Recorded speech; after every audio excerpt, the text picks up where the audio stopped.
ABC 안과 중에 고민을 하고 있다 이런 글들을 조금 많이 봤거든요. 병원 여러 곳을 알아보는 게 중요할까요? 아주 중요하죠. 다른 질환도 마찬가지지만 어떤 병원에 가서 어떤 원장님, 어떤 집도의를 만나느냐가 결정적으로 중요하겠죠. 아하. 살펴보고 알아보는 것은 아주 필수이고 중요하다고 생각해요. 병원 고를 때 왜 이렇게 여러 곳을 이제 고민하고 고르는 걸까요? 제일 중요한 건 내 눈 수술을 잘 될 수 있을까? 첫 번째겠죠. 잘할 수 있는 병원이 어디일까? 두 번째는 혹시 수술하는 이후에 혹시나 합병증, 부작용은 혹시 없을까? 그런 것도 걱정 많이 되죠. 그리고 요즘 뭐 수술 끝나고 나서도 수술 후 관리도 원만하게 잘 할 수 있을까? 이런 여러 가지 점이 걱정스러워서 많이 알아보실 거예요. 실제로 부작용이나 뭐 관리 미흡 뭐 이런 걸로 병원에 내원하시는 분들이 좀 있으세요? 아, 그렇죠. 예를 들면은 다른 곳에서 수술을 했는데 만족스러운 결과가 아니다.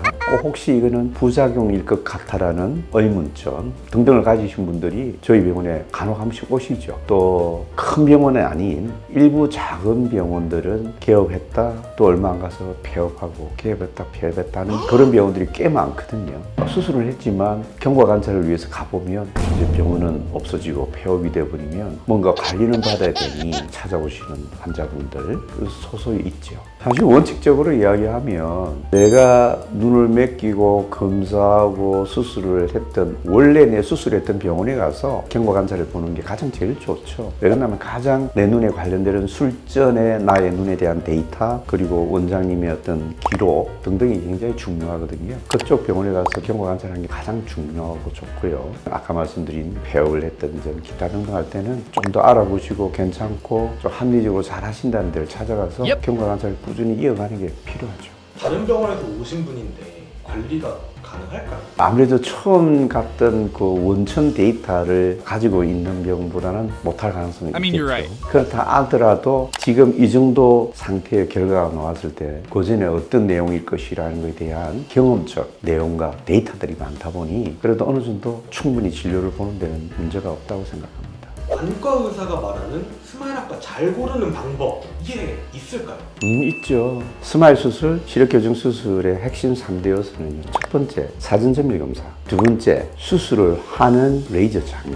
세 번째는 집도하는 집도의사. 세 3대의 요소가 완벽하게 최상의 조건을 만들면 가장 베스트예요. 다시 설명을 하면 사전정밀 검사가 숫하게 많은 요소를 다 점검을 해야 되거든요. 그 사전정밀 검사를 제대로 아주 최첨단 장비로 모든 요소를 다 검사하는지 아닌지 일단 살펴봐야 돼요. 편하게 몇 가지만 덤벙덤벙 띄워서 검사만 하고 수술을 결정을 하면 모든 걸 고려해야 될 사항을 다 빼는 거거든요. 제대로 초정밀 장비로 사전정밀 검사를 제대로 하는지를 먼저 봐야 돼요. 두 번째로는 안과 수술은 장비 의존도가 굉장히 높아요. 사람이 의사결정하고 손의 술기로 적용되는 요소보다 장비가 적용되는 내용이 굉장히 많아요. 스마일 수술이면 스마일 수술을 행하는 그 장비가 어떤 장비이냐를 잘 살펴봐요. 제대로 오랜 세월 동안 시행착오를 거쳐서 개발되고 선진화되어 있는 최첨단 최고의 장비이냐 아니면 이름만 비슷하게 만든 그런 레이저 장비로 하는 것이냐. 그래서